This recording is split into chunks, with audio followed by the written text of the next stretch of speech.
Bonjour à toutes et à tous. Merci beaucoup d'être venus. Aujourd'hui, on a l'honneur d'accueillir Aurélien Fouillet, j'espère que je ne me trompe pas dans la prononciation, enseignant-chercheur à Paris, qui vient donc nous présenter une conférence intitulée «Les métiers d'art, une ressource pour le monde contemporain». Merci à toutes et à tous. Merci. Bonjour à toutes et à tous. Je suis très heureux d'être là et de pouvoir vous présenter un petit peu les résultats de 3 années de recherche et de formation, d'expérimentation. Euh, Comme on vous l'a dit, moi je suis enseignant-chercheur à l'ENSI Les Ateliers, qui est une école d'art appliqué à Paris, ainsi qu'à l'école Camondo. Et moi, j'ai un parcours un peu, je ne sais pas s'il est étrange, mais enfin, en tout cas, pas habituel. Voilà. C'est-à-dire que j'ai fait des études de philosophie, un doctorat de sociologie, et puis après, je me suis formé à l'ébénisterie et la marqueterie pour essayer de comprendre, en fait, pourquoi mes élèves à qui je parlais d'Heidegger, à la fin, venaient me voir avec des objets. Donc j'ai voulu comprendre un peu qu'est-ce que c'était que cette histoire que de fabriquer des objets. Alors le sujet dont je vais vous parler pendant l'heure qui vient, j'essaierai de ne pas être trop long et peut-être qu'on puisse avoir un temps d'échange justement ensuite. C'est effectivement un sujet qui tourne autour de l'actualité, la contemporanéité des métiers d'art. On a le grand public, en tout cas ici, je pense que c'est pas forcément le cas, mais souvent une vision patrimoniale en fait des métiers d'art, de restauration de mobilier Louis XV, de conservation du château de Versailles ou des choses comme ça.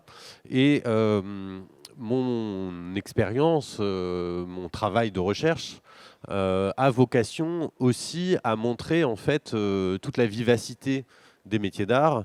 Et surtout, moi, il y a une chose qui me paraît importante à signaler d'emblée, c'est que l'histoire des métiers d'art, c'est d'abord une histoire de l'innovation, de l'invention et une histoire de la technique.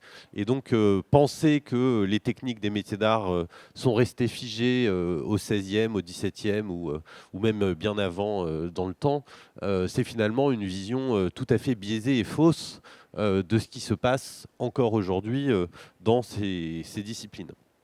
Alors, moi, mon point de départ, ça a été d'essayer de comprendre par rapport à tout un tas d'enjeux en fait contemporains que vous connaissez toutes et tous. C'est-à-dire, on parle beaucoup de crise climatique, crise environnementale, crise économique, crise sociale, et souvent on identifie comme origine à beaucoup de ces problèmes la société de consommation et le modèle industriel.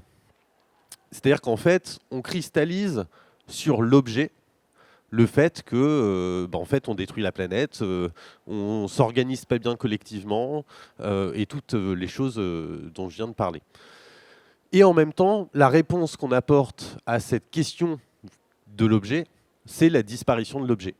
C'est-à-dire arrêter de produire des objets, arrêter de consommer des objets, ou tout ce qui va avec, en fait. Hein. Et ça m'a toujours paru étonnant de se dire qu'on pouvait résoudre un problème en éliminant purement et simplement le problème lui-même.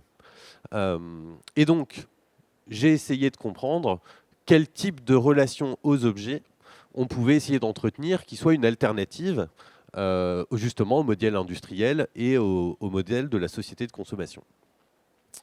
Alors, la première personne dont j'aimerais vous parler, qui contextualise un peu mon propos. Je ne sais pas si vous reconnaissez sa mèche folle et son regard, mais c'est William Morris, qui est donc un des pères fondateurs du mouvement Art and Craft, des arts décoratifs. Voilà. Et d'ailleurs, il y a une très belle exposition en ce moment à la piscine à Roubaix de tout un tas d'œuvres de William Morris. Et William Morris, il a justement, dès le départ, à la suite de quelqu'un comme John Ruskin, interrogé le modèle industriel, et notamment sur le fait que le modèle industriel avait une tendance à uniformiser les êtres et les choses, à uniformiser les imaginaires. Et d'ailleurs, je me faisais la réflexion en arrivant ici, il y a quelque chose d'assez étonnant quand on lève la tête et qu'on voit en fait cette espèce de voûte industrielle de hangar, et puis quand on la baisse et qu'on voit justement toutes les productions, tous les objets, tous les savoir-faire qui sont abrités dans cet espace qui, d'une certaine manière, est en parfaite contradiction avec ce qui l'accueille. Et William Morris, donc lui, il a pour projet de réinvestir l'industrie, pas simplement au sens du modèle industriel pour le coup, mais au sens premier du terme, c'est-à-dire la fabrication des choses, au travers de ce qu'il appelle les fiction factories, c'est-à-dire les usines à fiction. Et donc, il s'interroge et il va mettre en place tout un tas de dispositifs pour réintroduire le beau, réintroduire la fiction, réintroduire le merveilleux dans les objets qui seront ensuite produits par ces ateliers, par des manufactures ou par des industriels. Je vous disais que les métiers d'art, c'est une histoire en fait de l'innovation et de la technique, une histoire de l'invention. Et le contreplaqué n'a pas toujours existé, le métier à tisser non plus. Enfin, il y a tout un tas d'outils qui ont été développés, inventés, parfois en contradiction même avec des métiers artisanaux de leur temps. Mais une des forces de l'artisanat, ça a été d'être capable de se les approprier et d'en faire quelque chose, en fait, de les pousser dans leurs limites. Et moi, il y a un anthropologue que j'aime beaucoup qui s'appelle Pierre Clastre, qui nous interroge sur ce que c'est que la définition de l'innovation. Et il nous dit, finalement, quel est l'objet le plus innovant entre le boomerang et le M16 ? Donc le M16, fusil d'assaut de l'armée américaine, pour lequel, nous dit Pierre Clastre, il faut avoir mis en place des mines pour extraire le minerai, des forges ensuite pour que ce minerai soit transformé en lingots, puis tout un tas de dispositifs, la poudre à canon, des ingénieurs, etc., etc., pour arriver effectivement à une arme extrêmement performante, en tout cas pour sa destination, mais avec une relation au monde qui est finalement une projection de l'humanité sur le monde, c'est-à-dire l'idée qu'on peut prendre de la matière et lui donner la forme qu'on souhaite. Peu importe, en quelque sorte, les conséquences de cette démarche. Et il prend l'exemple, du coup, ou le contre-exemple du boomerang, où il nous explique qu'en Australie, en fait, le bois est une ressource rare. Il n'y a pas de grandes forêts tropicales comme il peut y avoir en Amazonie. Et donc, avoir une arme de chasse qui non seulement revient quand elle rate sa cible, mais qui en plus est réutilisable, c'est une forme d'intelligence du milieu, une sorte d'innovation, en fait, pour le dire simplement, qui peut-être remplit mieux son rôle que le M16. Et par rapport à ce que je vous disais sur les imaginaires, vous voyez ici, en fait, qu'entre le M16 et le boomerang, savoir lequel des deux est le plus innovant, le plus efficace, c'est peut-être pas l'enjeu premier, mais en tout cas, il y a deux imaginaires techniques qui s'opposent ou qui se différencient. Un imaginaire technique où, comme j'aime à le dire, la technique, c'est la façon qu'a l'espèce humaine de toucher le monde, de rentrer en relation avec son environnement, avec la matérialité. Et puis de l'autre côté, une technique qui est beaucoup plus un imaginaire de pouvoir, de domination de son environnement. Il y a un autre exemple comme ça, c'est un gros pavé de texte, mais c'est simplement parce que je suis un universitaire et que du coup je mets des gros pavés de texte, vous n'êtes pas du tout obligé de le lire. Il y a un autre exemple dans une autre ère géographique qui est la Chine, qui dit bien aussi une autre façon d'envisager la technique, c'est ce qu'on appelle le couteau du boucher de Chuang-Tzu. Alors, qu'est-ce que c'est que cette histoire de couteau du boucher de Chuang-Tzu ?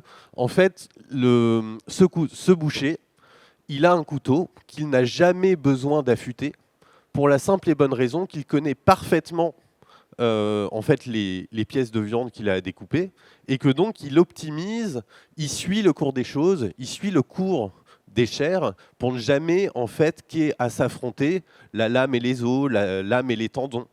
Et il y a une notion dans la pensée chinoise qui est ici intéressante, c'est celle du Wu Wei. Alors je prononce très mal, hein, je ne suis pas du tout sinologue. C'est l'idée du non-agir. Non pas au sens de on ne fait pas des choses, on n'a pas de volonté, mais au sens où les gestes qu'on fait, en fait, épousent ce qui doit être fait. Et je pense que dans l'exemple du boomerang aussi, et dans beaucoup de gestes de l'artisanat, il y a cette idée qu'on épouse la matière plutôt qu'on ne la contraint.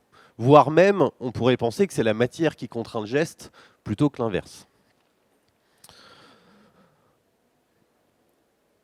Ici, vous avez un ensemble de bifaces taillées, représentés par un autre anthropologue qui s'appelle André Leroi-Gourhan, et qui attire notre attention sur le fait que quand on trouve des bifaces, en fait, on ne trouve pas un ou deux bifaces, on en trouve des centaines, voire des milliers. Ce qui suggère l'idée que dès les temps préhistoriques, il y avait des ateliers de fabrication, des manufactures, en quelque sorte, de fabrication de bifaces. Donc ça veut dire qu'il y avait une culture technique, qu'il y avait une technique qui était transmise, et ça veut dire peut-être aussi qu'il y avait des gens qui étaient dédiés, en quelque sorte, à la production de ces silex taillés. Et ce que nous dit Leroi-Gourhan, c'est qu'en fait, quand on étudie la façon dont évoluent ces objets techniques, on comprend qu'il a fallu complexifier les gestes et construire ce qu'il appelle des syntaxes opératoires. Pour le dire simplement, on a une pierre de silex brute et il y a tout un tas d'étapes par lesquelles on va arriver à une pointe de flèche finement taillée. Et ce que nous dit Leroi-Gourhan, c'est qu'en fait, pour arriver à ça, il a fallu que de façon synchrone, contemporaine à la complexification des techniques, on développe un autre outil qui nous permette de projeter ces opérations sur la pierre brute. C'est-à-dire, quand on a la pierre brute devant soi, qu'on soit capable de se dire c'est ça la première étape, c'est ça la seconde, etc., etc., et qu'on soit capable de l'expliquer éventuellement à quelqu'un d'autre. Et ce que nous dit Leroi-Gourhan, c'est qu'en fait, avec la complexification de la technique, ce qu'on peut déduire, c'est la complexification du langage. Et donc, pour Leroi-Gourhan, il y a une parenté intime, voire peut-être quelque chose de l'ordre de la confusion entre le langage et la technique, entre le geste et la pensée. C'est-à-dire que le langage n'est pas un outil de communication comme nos sociétés contemporaines l'utilisent peut-être un peu trop souvent, mais c'est d'abord un outil de représentation.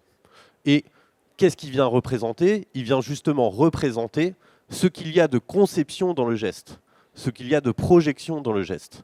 Et donc, la séparation que nos sociétés ont faite à la Renaissance entre les académies de dessin, c'est-à-dire les disciplines de conception, et les corporations d'artisans, qu'on dit les disciplines de fabrication, finalement, anthropologiquement, c'est une erreur.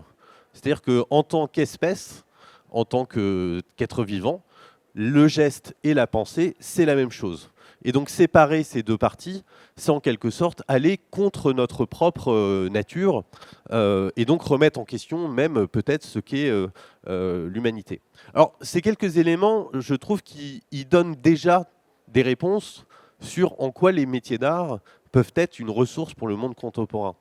D'abord parce qu'ils permettent d'envisager un autre regard sur la technique, qui ne soit pas une technique prédatrice, une technique dominatrice, avec cette idée parfois étrange que la matière est un peu comme un plastique. C'est-à-dire le plastique, en fait, c'est une matière qui n'a pas de forme et à laquelle on peut donner toutes les formes.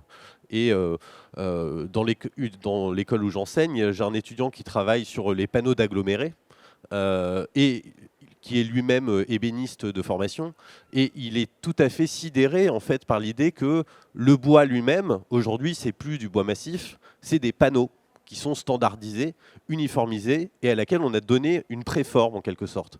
Et si on veut sortir de ça, il faut voilà, interroger finalement la relation qu'on entretient à la matérialité.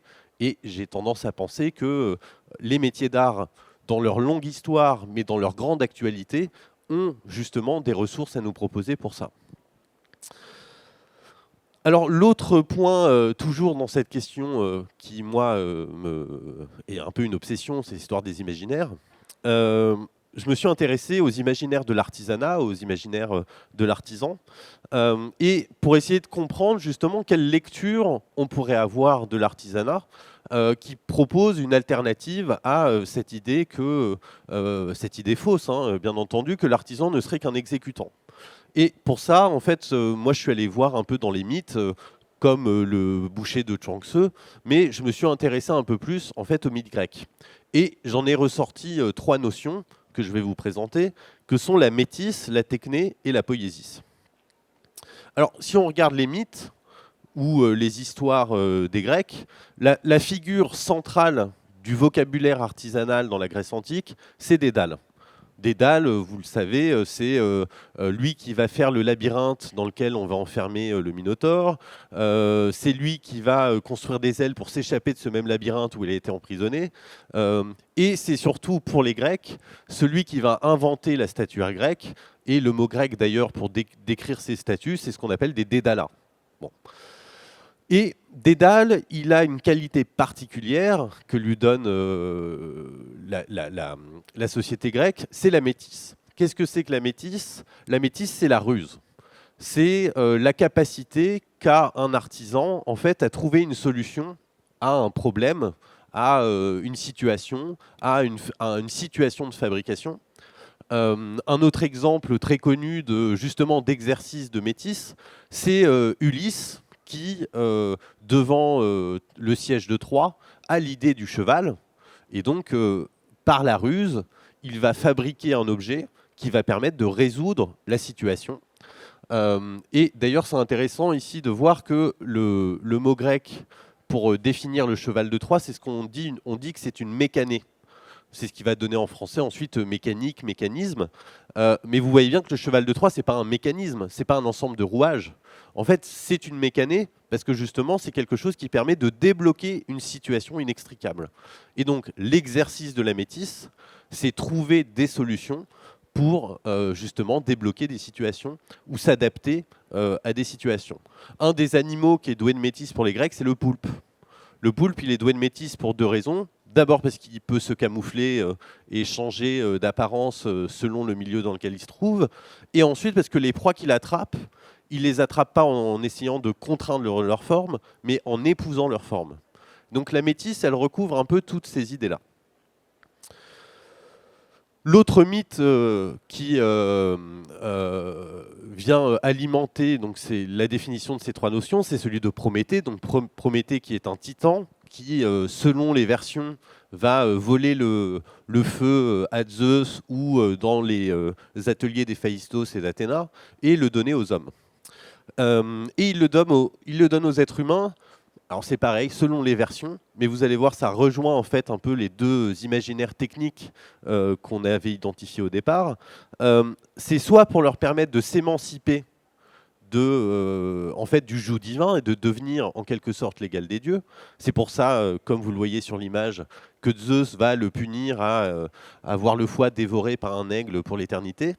Et dans l'autre version, qui est la version plus complète du mythe, en fait, Épiméthée, qui est le frère de Prométhée, a été désigné pour distribuer les attributs de la création à l'ensemble des êtres vivants qui peuplent le monde. Et donc il va donner les poils aux fauves, les griffes aux lions, les cerfs aux oiseaux, le venin aux serpents, etc., etc. Et puis en fait, arrivé à l'espèce humaine, il a tout distribué. Et donc l'espèce humaine se retrouve sans poils, sans griffes, sans crocs, sans rien pour se défendre. Et donc Prométhée va amener les arts, amener l'artisanat, la technique, la techné aux êtres humains pour qu'ils puissent, comme les autres animaux, en fait, se développer, se déployer dans le monde.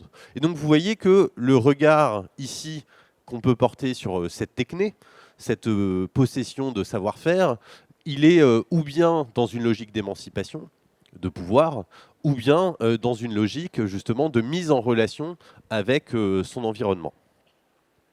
Et le 3e mythe que je convoque ici, c'est celui du démiurge.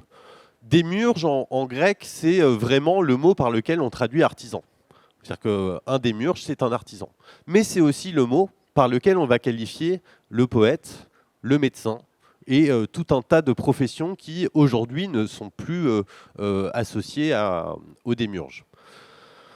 Dans le cas du démiurge, il y a 2 choses qui sont particulièrement intéressantes. La première, c'est que le démiurge, c'est l'artisan du monde.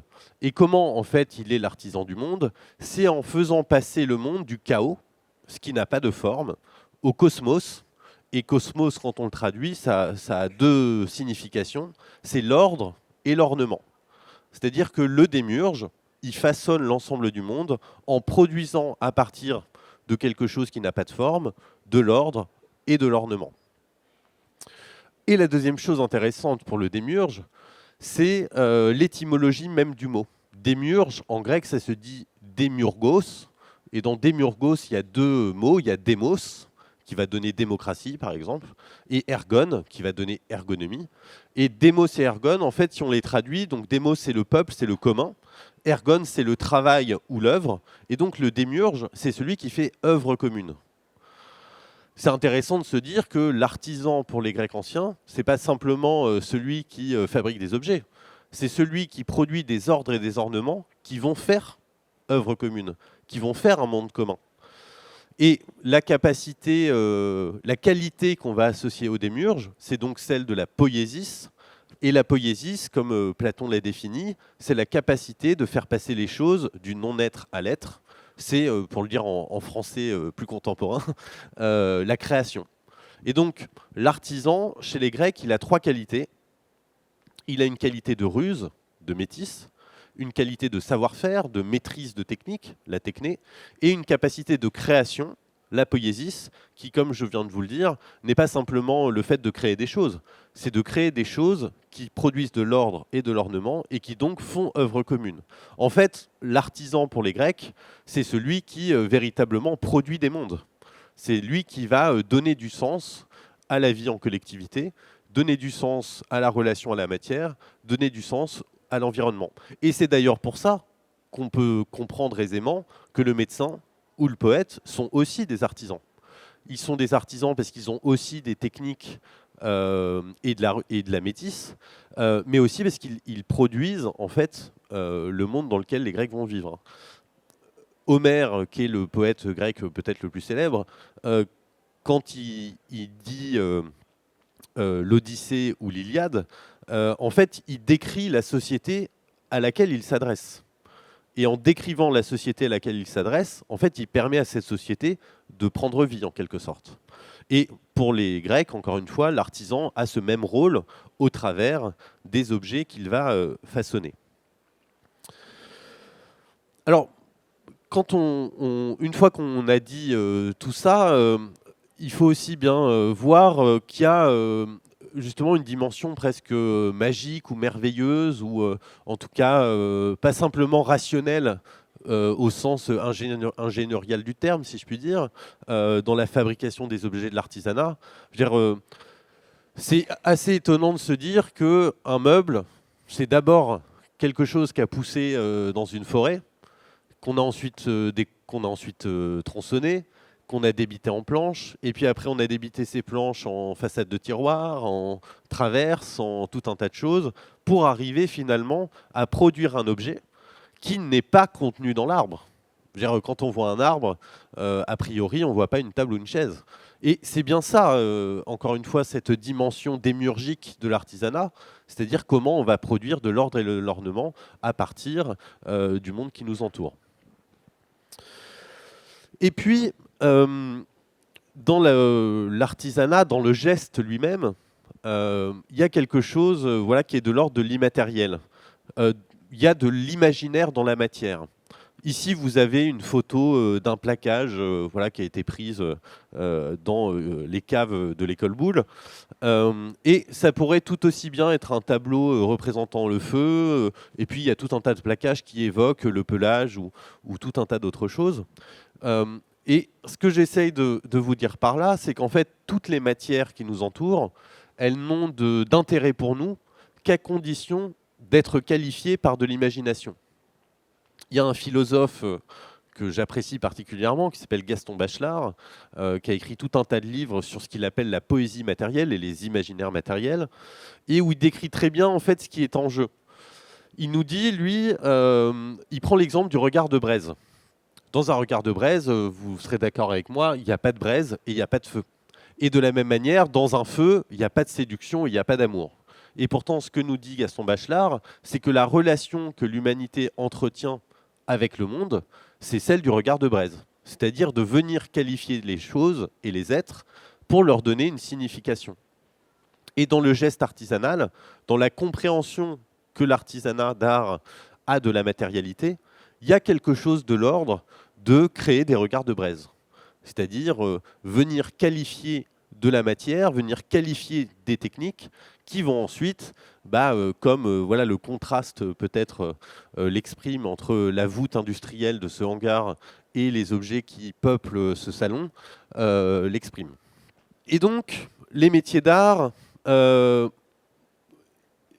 produisant ces éléments de signification, en étant en fait, on pourrait dire presque à l'avant-garde, même si j'aime pas trop ce mot, de la création des mondes, de la création des imaginaires, il nous indique en fait une autre façon d'envisager notre relation au monde, qui, jusqu'en tout cas dans les années 70-80, mettons, était justement plutôt une logique unicitaire, dominatrice, avec cette idée qu'il y a un système qui décrit mieux le monde que tous les autres, c'est ce que Philippe Descola appelle le matérialisme. Avec l'idée que finalement tout est matière, vous êtes matière, je suis matière, cette table est matière, et que c'est les mêmes choses, les mêmes règles qui expliquent le mouvement des planètes, pourquoi vous tombez amoureux de telle ou telle personne, pourquoi vous marchez debout plutôt qu'à quatre pattes, comment fonctionne votre intestin, etc., etc. Et en fait, si tout ça est évidemment juste d'un certain point de vue, c'est aussi quelque chose qui, comme le redoutaient William Morris et John Ruskin, appauvrit en fait notre relation au monde. C'est-à-dire que si tout est matière et que tout est indifférent, que rien n'est qualifiable, en fait tout devient ennuyeux quand même. C'est-à-dire que si effectivement tomber amoureux, c'est finalement le résultat d'une réaction physico-chimique qui, après des millions d'années d'évolution, fait que vous avez choisi votre partenaire pour perpétuer l'espèce, c'est beaucoup moins engageant que si finalement vous retombez dans les méandres des Fleurs du Mal de Charles Baudelaire ou ce que vous choisirez. Surtout, je n'impose rien. Et donc les métiers d'art, moi il y a une chose qui m'interpelle toujours, c'est que on cherche souvent dans nos sociétés à aller voir si on ne pourrait pas tous devenir des chamans sibériens ou trouver en fait des logiques alternatives d'autres cultures qui nous permettraient de requalifier le monde dans lequel nous sommes, de le réenchanter. Vous avez certainement entendu cette expression de réenchantement du monde. Et moi j'ai toujours essayé d'avoir le souci d'au moins chercher dans ma propre culture s'il n'y avait pas des alternatives à ce qui est aujourd'hui la culture dominante, c'est-à-dire l'industrie, la société de consommation et le matérialisme. Il y a un historien qui a fait ça très bien, qui s'appelle Carlo Ginzburg, et qui, alors pour un tout autre sujet, a retrouvé dans les procès de l'Inquisition des traces de culture qui n'étaient pas chrétiennes. C'est-à-dire tous les gens qui ont été accusés de sorcellerie, en fait, ce que nous dit Carlo Ginzburg, c'est qu'il y avait effectivement une culture dominante qui était celle de l'Église catholique, mais que dans les procès de l'Inquisition, on retrouve des traces de paganisme et d'appropriation même de la culture chrétienne, c'est-à-dire en disant, bah oui, en fait, les saints, c'est des versions actualisées des dieux de l'ancien temps, etc., etc. Donc, il y a toujours eu cette possibilité d'envisager des alternatives, et dans la vie de tout un chacun, en fait, on s'adapte, on trouve des façons de faire. Et je pense justement que plutôt que nous devenions tous des chamans sibériens, même si ça pourrait être rigolo, ne nous le cachons pas, il y a dans notre culture quelque chose, et peut-être particulièrement en France, une tradition qui est une alternative à l'industrie, au matérialisme et à la société de consommation, c'est justement la tradition et la culture de l'artisanat d'art. Et cet artisanat d'art, il a ce site particulier, je pense, que pour chaque matière, si je reprends les termes que j'employais tout à l'heure, chaque métier d'art, en fait, développe une syntaxe opératoire, c'est-à-dire une façon de travailler la matière, de la comprendre, de la connaître, et si vous m'avez suivi, du coup, développe aussi un langage qui correspond à cette syntaxe opératoire. C'est-à-dire qu'à chaque métier d'art correspond à un vocabulaire, une langue qui permet de décrire le monde. Et en multipliant les façons de décrire le monde, d'une certaine manière, on enrichit notre perception et notre compréhension du monde. Il y a un mythe, alors vous avez compris que j'aimais bien les mythes, les légendes, tout ça, qui pareil, peut être relu au regard de ce que je viens de vous dire, c'est celui de la tour de Babel. Dans la tour de Babel, donc l'humanité essaye de construire une tour qui va aller jusqu'au ciel pour détrôner Dieu. Puis Dieu, ne souhaitant pas que ça arrive, va créer la diversité des langues et du coup les bâtisseurs ne pourront plus s'entendre. Mais on peut le lire autrement. C'est-à-dire que plutôt que de devenir justement l'égal de Dieu en haut sur son nuage, on peut aussi comprendre que l'apparition de toutes les langues de métier, de l'architecte, enfin, du charpentier, du menuisier, du maçon, etc., sont en fait autant de possibilités d'envisager le monde, et que c'est pas tant pour les empêcher d'atteindre la voûte céleste que pour leur permettre en fait de se déployer sur la Terre. Et donc, en multipliant les langues, en multipliant les métiers, peut-être que on accède à une réalité plus riche qu'avec une vision unique, qu'elle soit d'ailleurs matérialiste ou pas matérialiste. Un des enjeux, je pense, du monde contemporain, c'est justement de multiplier les regards et de multiplier les façons de décrire une situation. Un exemple que je prends souvent, c'est dans des situations conflictuelles comme la déforestation, par exemple en Amazonie, qui décrit le mieux la situation ? Est-ce que c'est les peuples autochtones qui vivent là depuis des centaines d'années ? Est-ce que c'est l'industrie minière ? Est-ce que c'est les bûcherons ? Est-ce que c'est l'État brésilien ? Est-ce que c'est les ONG ? Est-ce que, etc., etc. Et je reste assez persuadé que la vraie, si tant est qu'il y ait une vraie description du monde, en tout cas la plus complète, c'est celle qui permettrait à ces différentes représentations du monde de se rencontrer. Le problème, c'est pas tant de mettre d'accord Greta Thunberg et Donald Trump. C'est de toute façon, ils ne parlent pas la même langue. Donc, il faut déjà commencer par essayer d'envisager comment on pourrait faire la passerelle entre justement ces regards, ces vocabulaires, ces syntaxes opératoires. Et donc, je pense que les métiers d'art sont une porte, comme c'est écrit ici, ouverte à la pluralité des mondes, c'est-à-dire que chaque relation matérielle, chaque imaginaire matériel qui est porté par les métiers d'art est une possibilité d'enrichissement d'une représentation du monde. C'est tout à fait personnel, mais quand moi je me suis formé à l'ébénisterie et à la marqueterie, vous l'avez compris, moi j'ai eu plutôt une formation classique, universitaire, voilà, qui est plutôt associée à ce qu'on appelait les arts libéraux. Quand il a fallu me mettre derrière un établi et que le premier jour on m'a dit que j'allais travailler au dixième de millimètre à la main, au début j'ai cru que c'était quelque chose de l'ordre du bizutage. Alors il y a tout un tas de toute façon de plaisanteries qui ont été faites parce que j'étais universitaire, mais c'est un autre sujet.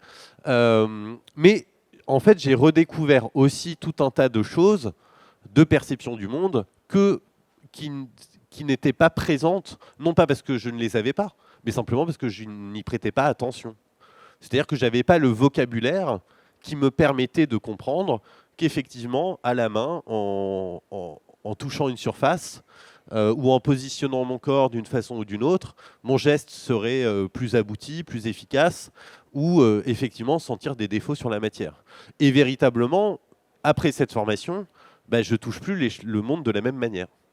Et donc, encore une fois, mais je pense que ici, il y a tout un tas d'artisans en qui cette idée résonne. Il y a un vocabulaire du corps, il y a un langage du corps que l'artisanat d'art continue de perpétuer et d'actualiser. Encore une fois, ce n'est pas du tout une logique patrimoniale, et qui est riche, en fait, pour justement entrer en relation avec les objets d'une autre manière.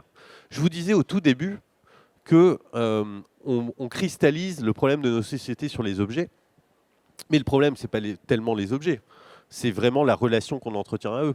C'est-à-dire qu'un pot en plastique, en fait, il a une durée de vie de plusieurs centaines d'années. Donc, on pourrait très bien imaginer que de la même manière qu'on on se transmet des meubles de nos arrière-grands-parents, on se transmette des Tupperware. Mais on ne le fait pas parce que la logique qui est associée à l'objet industriel n'est pas une logique de transmission, mais bien une logique de consommation, de renouvellement. Et d'ailleurs, modernité, on parle beaucoup de la modernité des objets comme celui-ci. Modernité, le premier à employer ce mot, c'est Charles Baudelaire. Et quand il en parle, c'est pour dire que c'est une société de la mode, tout simplement. Donc la modernité, ce n'est pas l'invention, l'innovation ou le progrès technique. La modernité, c'est la mode. C'est l'idée qu'on renouvelle les styles, qu'on renouvelle constamment les êtres et les choses.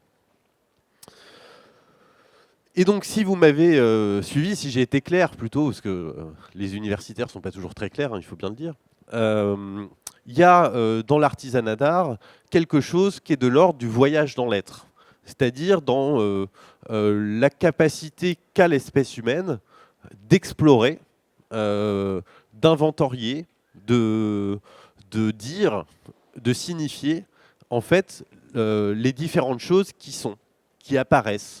Les phénomènes. Phénomène en grec, c'est simplement ce qui apparaît. Et comme je vous le disais au travers de mon expérience personnelle, le fait d'apprendre à sentir une relation particulière à la surface, bah, c'est une façon d'explorer le monde de la même manière que quand on a inventé le microscope ou le télescope, on a eu accès à des perceptions qui jusque-là nous étaient étrangères et qui nous ont permis, en fait, d'ouvrir, si je le dis en termes un peu New Age, d'ouvrir nos chakras, quoi. C'est-à-dire de nous dire, ah ben en fait, c'est pas la Terre qui est au centre du monde, mais la Terre tourne autour du Soleil. Ah, mais en fait, les plus petits êtres, c'est pas les fourmis, c'est les microbes. Et tout ça, en fait, c'est un enjeu d'abord sensoriel et d'abord charnel, d'abord corporel. C'est comment nos perceptions du monde vont pouvoir nous donner accès à des représentations, à des imaginaires. Et donc, encore une fois, on en revient à cette idée de bataille des imaginaires, d'enjeu de représentation. Et c'est à ce moment-là que, si je puis dire, chasser le naturel, il revient au galop, que j'ai forgé ce mot pour essayer de décrire ce qu'étaient pour moi les artisans d'art, qui est ce mot d'ontonaute. Alors qu'est-ce que c'est ontonaute? Onto en grec, c'est l'être. Naute, c'est la navigation. Et donc les ontonautes, en fait, c'est les voyageurs de l'être. Avec cette idée que je viens de vous expliquer, c'est-à-dire le vocabulaire, le langage, l'imaginaire matériel, les capacités techniques, la métisse, la techné, la poésis. En fait, c'est ça que véhiculent les métiers d'art, et c'est ça qui est une ressource pour le monde contemporain. Pas simplement dans une visée de devenons tous des artisans d'art. Même si pendant l'écriture de mon livre, j'ai fait tout un tas d'entretiens, et il y avait un artisan qui disait une chose, je trouve, assez intéressante, qui était de faire passer un CAP à tous les élèves de 3e. Et après, peu importe d'ailleurs le CAP qu'ils pouvaient choisir, mais en tout cas qu'ils aient accès à une culture matérielle et technique, tous en 3e. Et donc, l'idée n'est pas forcément que à partir d'un CAP, on devienne tous des artisans. Mais l'idée, c'est justement de modifier notre relation aux objets et à la matière pour que justement le pot de plastique qui dure 200 ans, plutôt que de le jeter à la poubelle, eh ben, finalement, ça devienne un objet valorisé, un objet avec lequel on entretient une relation. Et l'autre enjeu, parce que ces objets-là qui ont tout un tas de qualités et qui sont le produit de 20 ou 30 années de ce qu'on appelle le design orienté utilisateur, s'ils nous ont facilité les usages, ils nous ont aussi dépossédés de la compréhension des objets. C'est-à-dire que, alors je ne sais pas si dans la salle il y a des ingénieurs en informatique, mais moi par exemple j'ai un téléphone portable. Pour venir de la gare à pied, j'ai utilisé mon GPS, mais je ne sais absolument pas comment ça marche. C'est-à-dire que si ça tombe en panne demain, je serais incapable de l'ouvrir et de le réparer. Et d'ailleurs, tout est fait pour que je ne l'ouvre pas et que je ne le répare pas. Et je pense que dans la relation qu'on entretient aux choses, aux objets, un des enjeux justement dont les métiers d'art sont porteurs, c'est de redonner une autonomie en termes techniques, en termes de culture technique, c'est-à-dire comprendre en fait comment sont faites les choses qui nous entourent. Pendant le premier confinement, j'ai fait tout un tas de cours en Zoom, comme vous vous en doutez, et je me suis amusé à demander à mes étudiants donc d'école d'art appliqué en quoi étaient faits les objets qui les entouraient. Et une fois qu'ils avaient dit en bois, en métal, en fait, c'était un peu sec. C'est-à-dire qu'ils ne connaissent pas les essences de bois, ils ne connaissent pas nécessairement les différents types de métaux, et pourtant, c'est eux qui vont être amenés ensuite à concevoir ces objets et à dire, voilà, cette chaise ou ce mobilier ou cette automobile, il va falloir qu'elle soit comme ci ou comme ça. Et donc, avec cette idée des ontonautes, l'idée qui est derrière, c'est bien voilà, de revaloriser la relation que nous entretenons aux objets par l'intermédiaire d'une culture, parce que c'est une culture, au même titre que la littérature européenne fait partie de la culture, les savoir-faire, la technique, et sans même d'ailleurs maîtriser la technique, mais déjà avoir une connaissance matérielle. Vous avez peut-être entendu ça à la télévision récemment. Il y a eu une étude américaine où on a demandé à des enfants de 10 ans 10 espèces d'arbres qui étaient autour de chez eux. Ils étaient à peine capables d'en citer une ou deux. Par contre, ils peuvent citer 200 marques de fringues ou de nourriture ou d'ordinateurs. Voilà. Et donc, dans les métiers d'art, et avec toutes les choses que je viens de vous raconter, il y a une légitimité pour ce secteur, pour ses connaissances, pour adresser véritablement des enjeux contemporains au travers d'une réactualisation de notre culture technique et de notre culture matérielle. Bon, c'est ce que je viens de vous dire. Et il y a un mot de conclusion pour ensuite pouvoir discuter avec vous. Un philosophe, alors ingénieur de formation, mais il n'y a pas que du mauvais chez les ingénieurs, Gilbert Simondon, qui écrit ceci, l'idée que l'homme habile, c'est celui que le monde accepte. Et c'est intéressant de se dire que l'habileté, j'en reviens à mon exemple du boomerang et du M16, c'est-à-dire l'habileté, c'est pas de faire le fusée qui tire le plus loin et qui soit le plus meurtrier. L'habileté, c'est la capacité qu'on a, encore une fois, par la technique, à entrer en relation avec le monde. Il y a une expression que je vous ai déjà dit, mais que j'aime beaucoup, c'est l'idée que la technique, c'est la façon que notre espèce a de toucher le monde. De la même manière que voilà, les animaux le font avec leur sensorialité. Nous, notre sensorialité, elle passe par une connaissance, un savoir-faire technique.